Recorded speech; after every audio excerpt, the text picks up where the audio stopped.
নমস্কার, অ্যাস্ট্রোচেক চ্যানেলে আসার জন্য সকলকে অসংখ্য ধন্যবাদ।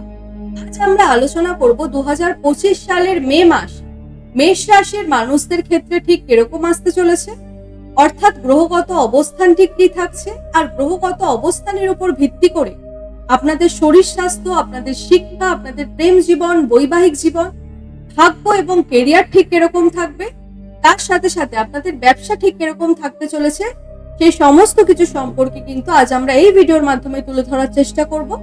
এই ভিডিওটি স্কিপ না করে সম্পূর্ণ শোনার চেষ্টা করবে।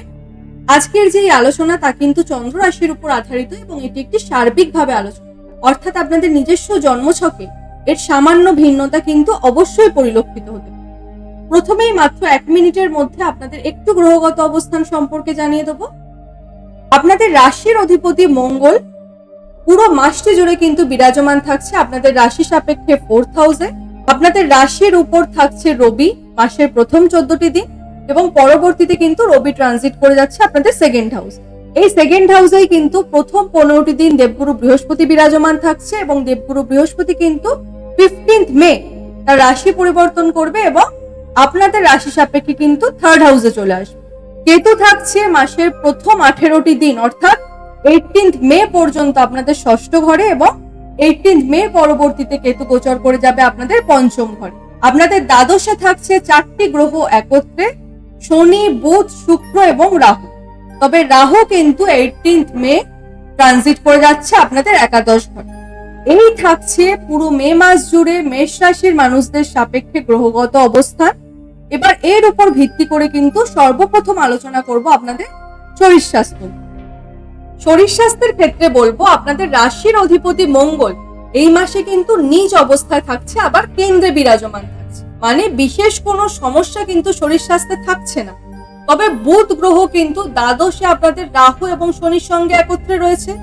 আর বুধ মানেই কি? বুধ মানেই কিন্তু আমাদের স্কিনের কারক বা চর্মের কারক, অর্থাৎ চর্মজনিত কোনো সমস্যা বা স্কিন রিলেটেড কোনো ছোটখাটো সমস্যা কিন্তু এই মাসে পরিলক্ষিত হতে পারে। আপনার হাতে পায়ের ছাল উঠছে, বা আপনার স্কিন ড্রাই হচ্ছে, বা সেটাও না হলে ছোটখাটো কোনো ইনফেকশন, অ্যালার্জি, এগুলি কিন্তু এই মে মাসে মেষ রাশির জাতক জাতিকাদের মধ্যে পরিলক্ষিত হতে পারে। ভয় পাওয়ার কিন্তু কোনো কারণ নেই, বিশেষ কোনো সমস্যা কিন্তু পরিলক্ষিত হবে না। তার সাথে সাথে মঙ্গল আপনাদের নিজ অবস্থায় থাকছে, যে কিনা আপনাদের রাশির অধিপতি। তার মানে যারা বিভিন্নভাবে আউটডোরের কাজ করেন, অর্থাৎ ফিল্ডে গিয়ে কাজ করে থাকেন, এক জায়গায় বসে আপনাদের কোনো কাজ নয়, হয়তো আপনাদের রাস্তায় বেরিয়ে কাজ করতে হয়, তাদের ক্ষেত্রে কিন্তু এই মাসে একটু হেডেক বা মাথা যন্ত্রণা এগুলো কিন্তু পরিলক্ষিত হবে, যেটা কিন্তু খুবই নর্মাল। সেটা নিয়ে কিন্তু ভয় পাওয়ার কোনো কারণ, অর্থাৎ মোটের উপর যদি বলা হয় শরীর স্বাস্থ্যে কিন্তু বিশেষ কোনো সমস্যা এই পুরো মে মাস জুড়ে কিন্তু থাকছে। এরপর আলোচনা করব শিক্ষার্থী বিদ্যার্থীদের। দেখুন, শিক্ষার্থী বিদ্যার্থীদের ক্ষেত্রে বলবো শিক্ষার জায়গাটা কিন্তু দেখা হয়ে থাকে আমাদের 5th হাউস থেকে, আর আপনাদের ক্ষেত্রে কিন্তু 5th হাউসের লর্ড হয় রবি, যে কিনা মাসের প্রথম 2টি সপ্তাহে কিন্তু আপনাদের রাশির উপরই উচ্চ অবস্থায় থাকছে। অর্থাৎ শিক্ষার্থী বিদ্যার্থীদের ক্ষেত্রে মে মাসের প্রথম 2টি সপ্তাহ কিন্তু দুর্দান্ত যাবে। এই সময়কালে যারা বিভিন্নভাবে গভর্নমেন্ট সংক্রান্ত কোনো এক্সামের জন্য প্রিপারেশন নিচ্ছেন এবং 15 তারিখের পূর্ববর্তী সময়কালে কোনো এক্সাম রয়েছে আপনাদের, তাদের ক্ষেত্রে কিন্তু এক্সাম একটা দুর্দান্ত যেতে পারে। এক কথায় যদি বলি তাহলে বলবো অভূতপূর্ব সাফল্য কিন্তু আপনারা দেখতে পারেন। মে মাসে 15 তারিখের পূর্ববর্তী সময়কালে যদি কোনো কম্পিটিটিভ এক্সাম থেকে থাকে, আবারও বলছি, তাদের জন্য কিন্তু একটা দুর্দান্ত সময়কাল। আপনারা একটু প্রচেষ্টা করুন, গভর্নমেন্ট এক্সাম ক্র্যাক করার কিন্তু একটা জায়গা আপনারা পাবেন। কারণ রবি উচ্চ অবস্থায় মানেই কিন্তু সরকারের কারক কিন্তু রবিকে ধরা হয়, আর উচ্চ অবস্থায় রয়েছে মানে তো অত্যন্ত ভালো সময় শিক্ষার্থী বিদ্যার্থীদের জন্য।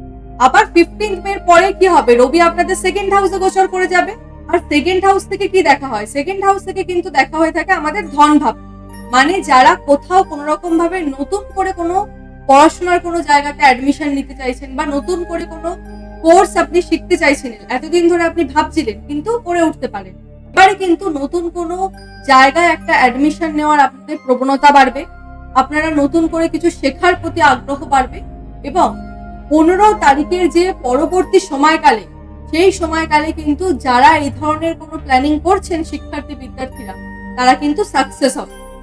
মোটের উপর যদি বলা হয় শিক্ষার্থী বিদ্যার্থী, প্রাথমিক শিক্ষা হোক, উচ্চ শিক্ষা হোক, বা যারা বিভিন্নভাবে কম্পিটিটিভ এক্সামের জন্য তৈরি হচ্ছেন, সকল ক্ষেত্রে এই মে মাস কিন্তু একটা দুর্দান্ত সময়। এরপর আলোচনা করব প্রেমের সম্পর্ক। যারা বিভিন্নভাবে প্রেমের সম্পর্কের সঙ্গে জড়িত রয়েছে তাদের ক্ষেত্রে বলবো প্রেম জীবনটাও কিন্তু দেখা হয়ে থাকে এই 5th হাউস থেকে। আর এই মে মাসে কিন্তু রবি উচ্চ অবস্থায় 1st হাউসে এবং পরবর্তীতে রবি আপনাদের 2nd হাউসে চলে আসে। মঙ্গল থাকছে আপনাদের 4th হাউসে অর্থাৎ কেন্দ্রে। শুক্র অবস্থান করে থাকছে দ্বাদশে। মানে মেষ রাশির যে সমস্ত ব্যক্তিরা এতদিন ধরে পার্টনারের সঙ্গে একটা ডিস্টেন্স চলে এসেছিল বা পার্টনারের সঙ্গে কমিউনিকেশন বা কথাবার্তা বন্ধ হয়ে গেছিল, সেই সমস্ত রিলেশনও কিন্তু পুনরায় আবারও একটা জোড়া লাগার প্রবণতা কিন্তু প্রবলভাবে বাড়বে। প্রেমের সম্পর্ক এই মে মাসে সমস্ত মেষ রাশির জাতক জাতিকাদের ক্ষেত্রে অত্যন্ত ভালো থাকতে চলেছে।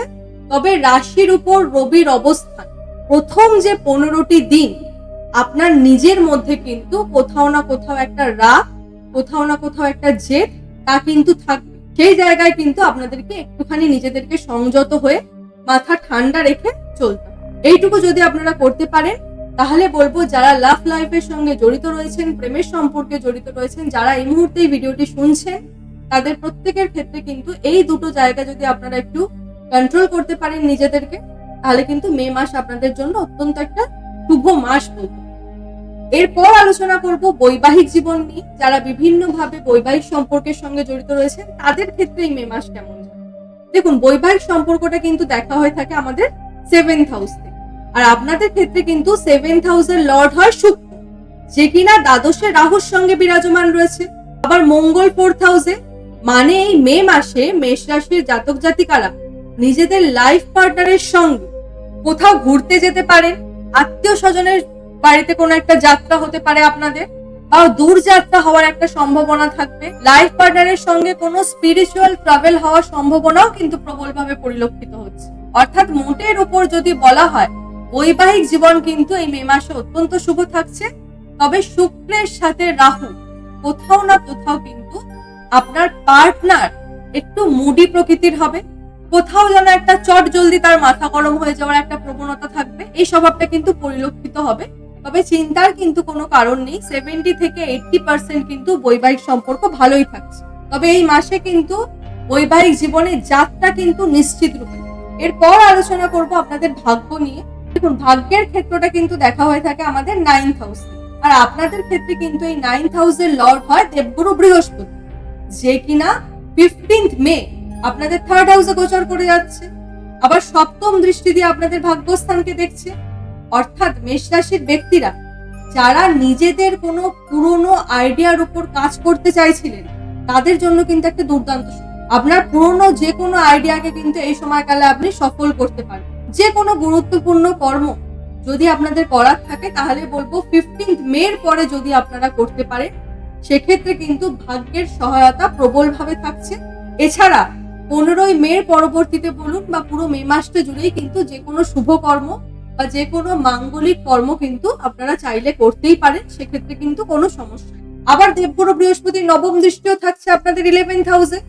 আর 11th হাউস মানেই কি? 11th হাউস মানেই কিন্তু একটা লাভ ভাবের, অর্থাৎ কর্মের জায়গায় প্রমোশন, কর্মে উন্নতি, ভাগ্যের সাপোর্ট সব মিলিয়ে যদি বলা হয় বৃহস্পতির এই যে রাশি পরিবর্তন হচ্ছে 15ই মে, তা কিন্তু মেষ রাশির মানুষদের ক্ষেত্রে একটা আদর্শ লাভদায়ক ফলাফল আনতে চলেছে। আপনাদের কিন্তু শনির 7.5 চলছে, কিন্তু শনির 7.5 চললেও বলবো বৃহস্পতির এই রাশি পরিবর্তন কিন্তু আপনাদের যথেষ্ট প্রফিটই নিয়ে আসবে, আপনাদের কিন্তু লস করাবেন। এরপর আলোচনা করব কেরিয়ার সম্পর্কে। দেখুন, কেরিয়ার কিন্তু দেখা হয়ে থাকে আমাদের 10th হাউস থেকে। আর আপনাদের ক্ষেত্রে কিন্তু 10th হাউসের লর্ড হয় শনি, যে কিনা দ্বাদশে রাহুর সঙ্গে থাকছে 18th মে পর্যন্ত। অর্থাৎ 18th মে পর্যন্ত মেষ রাশির জাতক জাতিকাদের ক্ষেত্রে বলবো হঠকারিতার সঙ্গে কিন্তু কোনো ডিসিশন নেবেন না। বিশেষ করে নিজের কেরিয়ার নিয়ে তো একদমই, কেরিয়ার সম্পর্কে কিন্তু আপনাদের 18th মে পর্যন্ত একটু সচেতন থাকতে হবে। অহেতুক কোনো ঝুট ঝামেলায় নিজেকে জড়াবেন না। যতটা পারবেন কোন রকম আর্গুমেন্ট থেকে নিজেকে দূরে রাখার চেষ্টা করুন। এটা বলার কারণ কিন্তু একটাই, কারণ রবি রাশির উপর আবার শনি এবং রাহু একত্রে, মানে কেরিয়ারে কিন্তু ফ্রাস্ট্রেশন আনে, মানুষকে ফ্রাস্ট্রেটেড করে তোলে। আর ঠিক সেই কারণেই কিন্তু আপনাদের মধ্যে জেদ, অ্যারোগেন্সি এগুলো কিন্তু বাড়তে পরিলক্ষিত হতে পারে। তাই বলবো সর্পিত যোগ যতদিন থাকছে মানে 18 মে পর্যন্ত কিন্তু মেষ রাশির সমস্ত ব্যক্তিদের উদ্দেশ্যে বলছি, যে কোনো ফিল্ডে আপনি কাজ করুন না কেন নিজের কর্মের জায়গায় কিন্তু একটু মাথা ঠান্ডা রেখে, একটু নিজেকে সজাগ রেখে কিন্তু চলবে। কারণ আপনাদের শনি 7.5 চলছে, আমি আবারও বললাম। চাকরিতে একটা পরিবর্তন হওয়ার চান্সেস থাকবে। আপনাদের অক্টোবর মাস পর্যন্ত কিন্তু এই চাকরিতে পরিবর্তন হওয়ার চান্সেসটা থাকছে। আর যারা নিজেরাই চাইছেন যে আপনি চাকরি পরিবর্তন করবেন, তাদের উদ্দেশ্যে বলবো 18 মে পরে কিন্তু আপনারা চাইলেই করতে পারেন। তবে 18 মে আগে কিন্তু কোন রকম ভাবেই নিজের কর্মের জায়গায় কিচ্ছু করতে যাবেন না। যেরকম আছেন, যেখানে আছেন সেখানে সেভাবে থাকুন, একটুখানি ওয়েট করুন। 18 মে পরে আপনারা কিন্তু অবশ্যই কোম্পানি চেঞ্জ করতে পারেন, চাকরিতে পরিবর্তন আনতে পারেন, সেক্ষেত্রে কিন্তু কোনো অসুবিধা। সর্বশেষ আলোচনা করব ব্যবসার ক্ষেত্রে।